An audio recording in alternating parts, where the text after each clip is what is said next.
네, 말씀드렸던 노란봉투법 개정안은 이전보다 근로자의 범위를 확대하고 파업에 대한 손해배상 청구 이런 것들을 대폭 제한하는 내용이라고 볼 수가 있겠습니다. 다시 이 노란봉투법의 시간이 돌아왔다라는 평가가 나오고 있는데요. 찬성과 반대가 첨예하게 엇갈리고 있습니다. 그래서 오늘은 양측의 이야기 다 들어보는 시간 마련했습니다. 먼저 김성희 고려대학교 노동문제연구소 교수님 전화로 연결해서 말씀 여쭤보도록 하겠습니다. 교수님 나와 계십니까? 예, 안녕하세요. 네, 안녕하세요 교수님. 먼저 이틀 전에 민주노총이 국회 앞에서 결의대회를 열었다고 들었는데요. 어떤 내용들 요구를 한 겁니까?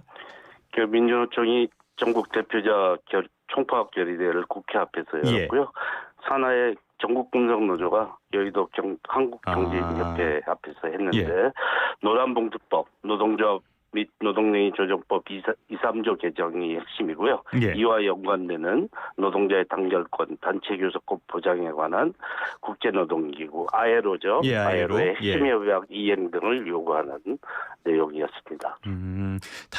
타임오프제 폐지도 요구했다 그러던데 이 타임오프제는 뭡니까? 타임오프제는 이제 노조 간부의 근무 의무를 면제해주는 제도거든요. 그러니까 노조 전임을 할 수 있는 그런 것들 말씀하시는 거예요? 전임자의 그 시간을 배분해서 나눠 쓰도록 하는 방식으로 바뀌었죠. 그런 것들을 폐지하라는 그런 요구도 있었다. 그리고 금속노조는 실제로 총파업을 단행했잖아요. 이것 때문에 생산 차질이 좀 있었다고 들었는데 뭐 차질이 얼마나 됩니까? 불황의 트러널이 깊었던 조선사 파랑 중이죠. 근데 간부 파업 수준으로 크진 않았는데 자동차사는 상황이 달랐습니다. 울산 현대자동차 노사는 극적 합의를 했는데 현대차에 납품하는 모트라스라는 부품회사의 파업으로 일부 라인이 생산이 중단이 됐고요. 역시 부품회사 파업으로 기아 광주 공장 생산 라인 3개 중 2개가 가동 중단됐는데 잘 안 나오고 있는데 한국 GM 노조가 역대급 실적에도 불구하고 예전에 공장 폐쇄가 되고 축소를 했지 않습니까? 그걸 되돌리지 않고 전기차 등 미래차 배정을 하지 않는 미국 GM 본사를 겨냥해 파업 중입니다. 그래서 미래 고용 전망의 핵심 사안이고 본사의 정책 변화가 필요한 쟁점이라서 다음 주까지는 이어질 가능성이 높다. 부품사도 영업 환경이 악화되고 있는데도 원청의 상생 전략이 잘 발휘되지 않고 노동 조건이 악화되고 있어서 현대기아차의 전향적인 태도 변화가 없으면 7월 말 휴가 시즌 전까지 역시 이어질 가능성이 있다라고 봅니다. 조금 장기화될 가능성도 있다고 짚어주셨는데요. 사실 금속노조가 이렇게 총파업을 할 때마다 재계라든지 정치권이라든지 여러 곳에서 이거는 뭐 정치적 요구가 목적인 불법 파업 아니냐 이런 목소리들도 나오거든요. 교수님께서는 이걸 어떻게 평가하십니까? 총파업이라고 해서 정치적 슬로건을 전면에 걸고 기업의 노동조합이 파업에 나서지는 못합니다. 우리 법상. 우리는 근로조건 결정에 관한 사항, 경제적인 목표로만 파업할 수 있고 임금 협상 등의 사안이 있고 냉각기를 거쳐야 파업권을 확보할 수 있죠.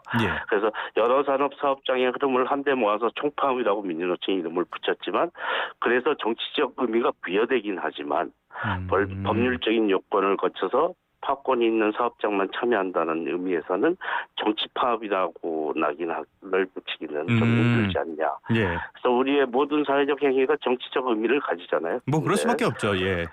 경총이 노동조합이 임금 인상에만 목맨다고 하면서 산업전환에 따른 생산고용 대책, 부품사 상생 등의 임금 인상 외에 요구를 하는 것은 불법 정치 파업이다.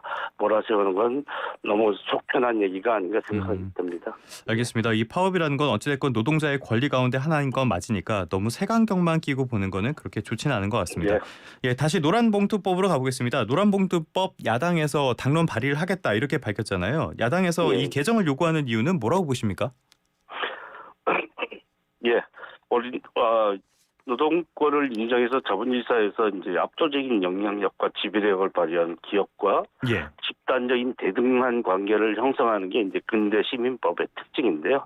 우리 사회는 이제 노동권을 실질적으로 배제하는 하청 관계, 자영인으로 바꿔서 특수고용 관계가 광범위 확산되어 있죠. 그래서 또한 과도한 손배 가압류로 파업권을 위축시키고 있기 때문에 대등한 집단적 노사관계를 형성할 기반을 마련하는 것은 지금 시기에 꼭 필요하다라고 보는 관점에서 그래서 노사가 상호 조정을 통해서 기업 사회를 운영해 나가도록 하는 방안을 예. 추구한다. 그런 의미에서 또 과도한 손배 가압류의 폐해가 심각하게 드러났었잖아요. 예, 그렇죠. 그걸 좀 정상화하자는 그런 의미를 더 이상 지체할 수 없다고 보는 관점에서 제기했다고 봅니다. 그러니까 노동권을 배제하는 여러 상황이 됐으니까 대등한 관계를 만들기 위해서 제의를 할 필요가 있었다. 이렇게 이해를 하면 되겠습니까? 예, 그렇습니다. 알겠습니다. 이번에 노란봉투법 주요 내용을 살펴보면요. 예전보다 더 강화된 내용들이 들어간 것 같아요. 뭐 예. 사용자와 노동자의 개념을 넓히겠다 이런 내용들인데 어느 정도 범위까지 확대한다 이런 겁니까? 예, 작년에 제출한 법안에서는 이제 하청 협력사 직원들이 예.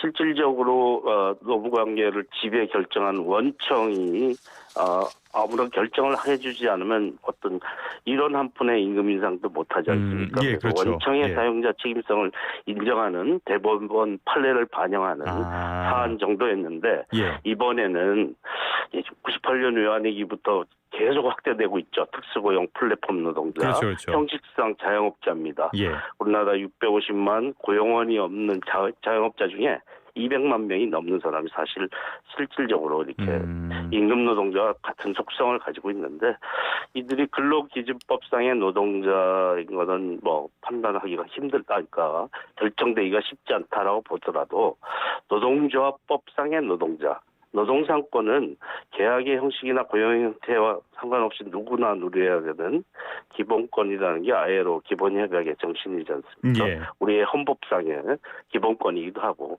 그래서 이런 면에서는 예외 없이 적용돼야 된다라는 점에서 노동조합법상의 특수고용관계 플랫폼 노동자들도 노동조합법상의 노동자로서의 권리를 인정하자 하는 예. 것이 더 추가됐습니다. 근데 제게 우려를 말씀을 드리면요. 말씀하신 것처럼 택배기사나 뭐 배달기사 이런 특수고용 노동자들까지 노조에 가입하기만 해도 파업에 참여할 수 있게 된다. 이렇게 되면 노사관계가 파탄나는 거 아니냐 이런 지적도 나오거든요. 여기에 대해서 교수님은 어떻게 평가하십니까?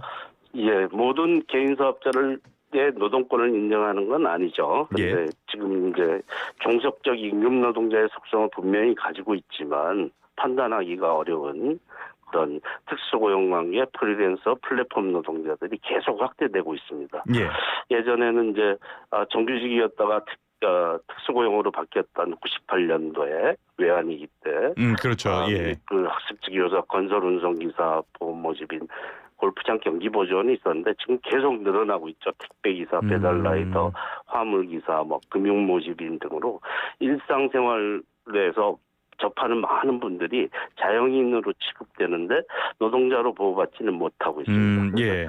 노조할 권리만큼은 기본권에 관한 사항이라 누구도 배제 없이 적용되는 게 국제법상으로도 맞고 우리의 헌법 정신에도 맞는 것이다. 이런 2015년 대법원 판례도 있기 때문에 예. 이걸 근거로 해서 반영된 것이고 현재의 보호가 필요한 사람들이 많이 늘어나고 있는 것을 적어도 노동조합법상으로라도 보호하자라는 그런 취지라고 생각합니다. 알겠습니다. 지금 그 노조법 그 개정하는 것들 이런 것들 중에서 손해배상 청구를 제한하는 부분들 이런 것들을 굉장히 예민하게 받아들이는 것 같은데요. 만약에 이렇게 되면은 기업의 손해를 기업이 다 질 수밖에 없다. 그렇기 때문에 사용자와 근로자 사이에 심각한 불균형이 생긴다. 이런 지적도 나오거든요. 교수님께서는 어떻게 평가하십니까? 그 손해배상을 청구를 제한하는 건데요. 단체교섭 쟁의행위로 기업이 손해를 입어도 청구를 완전히 배제하는 건 아니고 손해배상 청구를 제한하는 건데 뭐 이제까지 그 손해배상액을 과다하게 산정해왔죠. 예.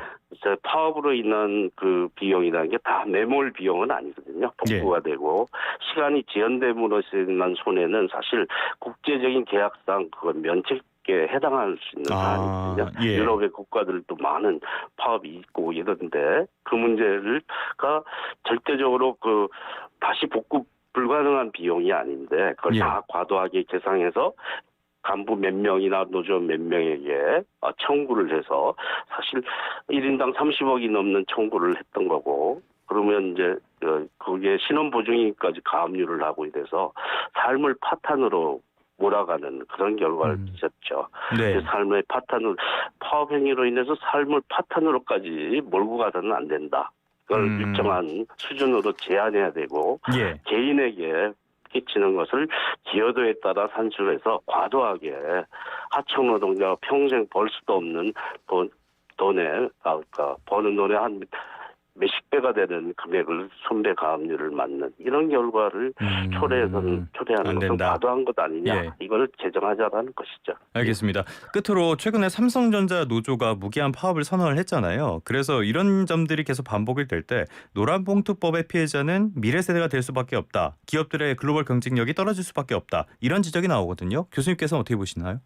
예, 손해난 금액을 과도하게 선정해서 이제 가압류를 맞아 삶의 파탄으로 내몰는 일이 예. 과도하다라는 공감대는 있을 것이라고 생각합니다. 이것이 중소기업과 미래 세대에게 영향을 주는 것은 꼭 아니다 이렇게 생각이 들고요. 예. 그다음 노동 기본권 행사가 제약된 나라들이 우리 산업의 경쟁 국가라는 건 불행한 사실이긴 하지만 이들의 처지를 불허하는 것이 바람직하지도 않고 지속 가능하지도 않다. 예. 미국은 지금 노동자 가입 열풍과 노조 활성화가 이루어지는 새로운 시대를 맞고 있고요. 유럽은 기본적으로 노동권이 확립돼 있죠. 대등한 의사결정이 돼 있죠. 노동 기본권이 억제어져서 기업하기 좋은 나라. 이게 바람직한지 노동 기본권과 조화를 이루고 대등한 교섭력으로 상호 인정하고 조정하는 조화로운 노사 대등의 나라가 바람직한지 우리가 선택의 기로에 있다라고 생각합니다. 국제적인 합의 그리고 헌법 정신 이런 것들을 봤을 때 노란봉투법에 찬성하는 입장을 지금까지 들어봤습니다. 지금까지 김성희 고려대학교 노동문제연구소 교수님과 함께했습니다. 말씀 고맙습니다. 예, 고맙습니다.